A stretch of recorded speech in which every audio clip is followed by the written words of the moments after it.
Hey folks, I wanted to give you a closer look at this Fanttik rotary tool. I would definitely describe this as a precision rotary tool. And if you are looking for one of these to do some very intricate work with, I think this is a pretty darn good one to take a look at. And I'll explain some of the reasoning in just a minute here. But as you can see, the entirety of the system is stored inside of this hard side aluminum case. So you've got the tool here itself as well as all of the bits stored inside of here. You basically press the button here, it releases the rotary tool itself, and it also releases the storage system for all of those included bits. Now these are all held in place magnetically, so you just pop out the bit that you need, and when you're done you can put it back in there and it's held in place magnetically. Now I do have a number of other what I would call smaller rotary tools for somewhat detailed work, but this Fanttik takes it to a new level. So just to give you an idea, here's one of the others that I have, as well as this one. These are both excellent.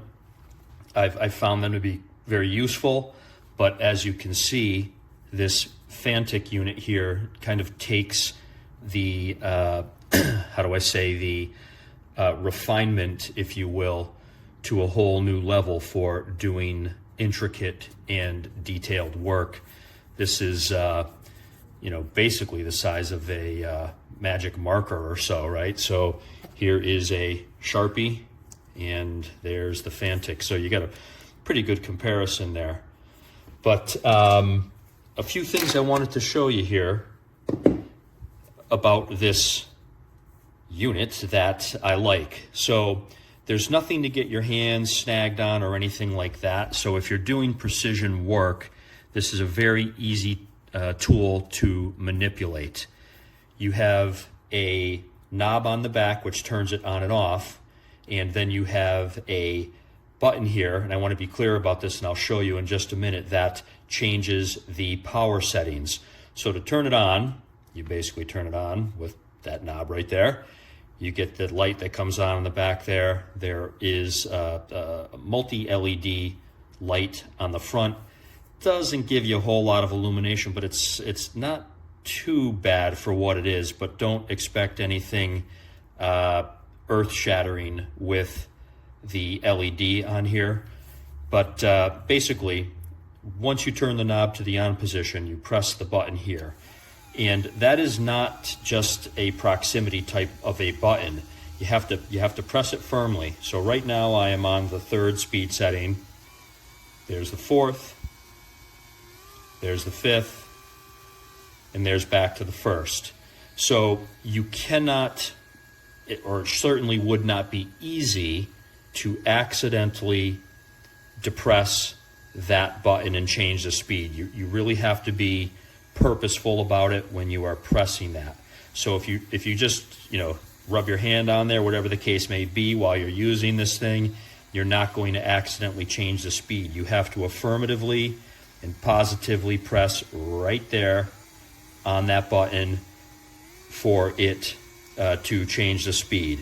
And it's a pretty, there's no, as you can see, there's, it's not really a button in the sense that I think most of us think about. It's smooth there, so, and you can't feel any click or anything of that nature, but you do have to be affirmative and purposeful about it. If you just start going like this, it's not going to change the speed. So when I first got it, I thought something was wrong. I was like, geez, it's not going on. So I had turned it on like so,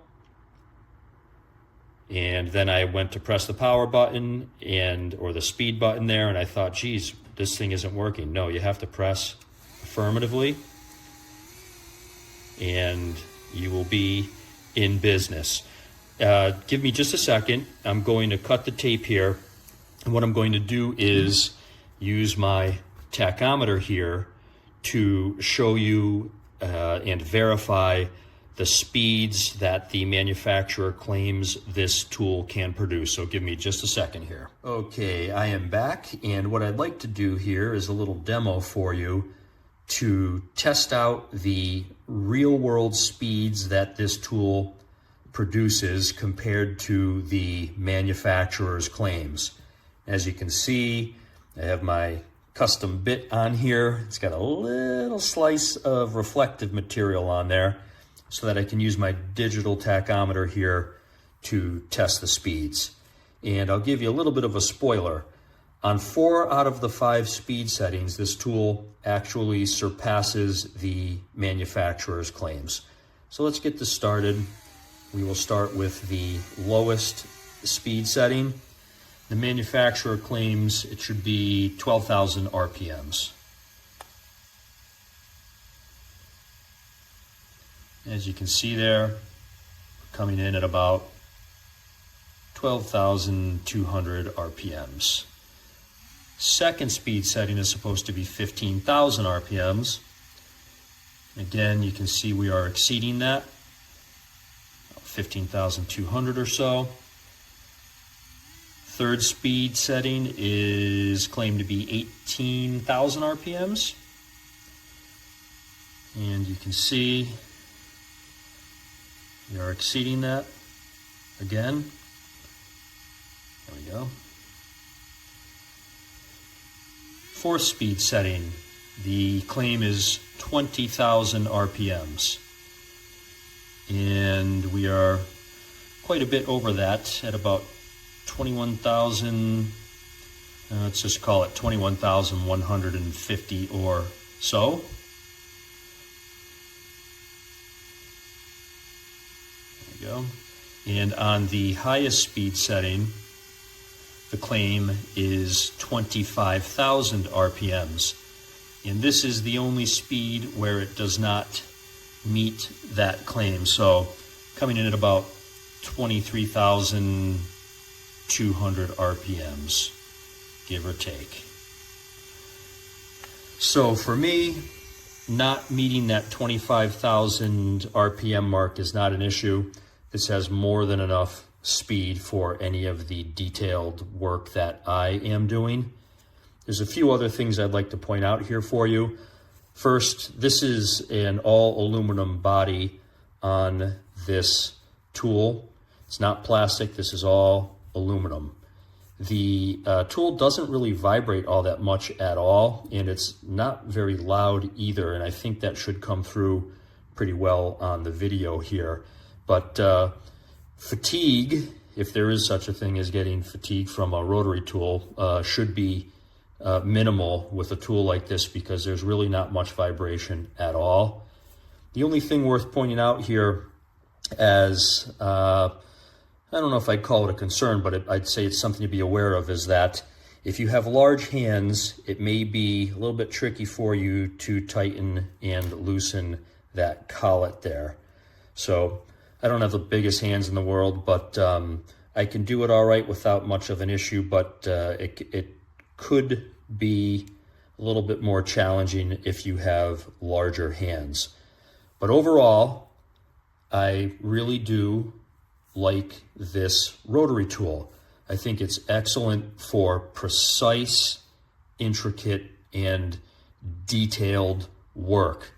The overall storage system here I think is great. It's easy enough to stow away and keep everything in one location. And USB-C charging, that's as easy as it gets.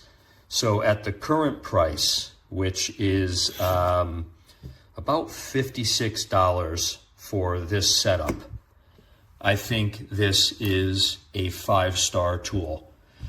And if you've seen any of my other reviews, I'm pretty picky when it comes to price.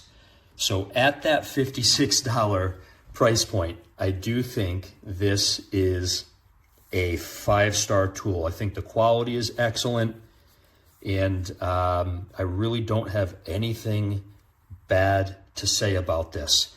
If the price goes up from that current $56 point, I would likely not rate this as a 5-star product, only because I'm so tough when it comes to prices, but current price point, $56. I think this is easily a 5-star product. I hope that helps, folks. Thank you and take care.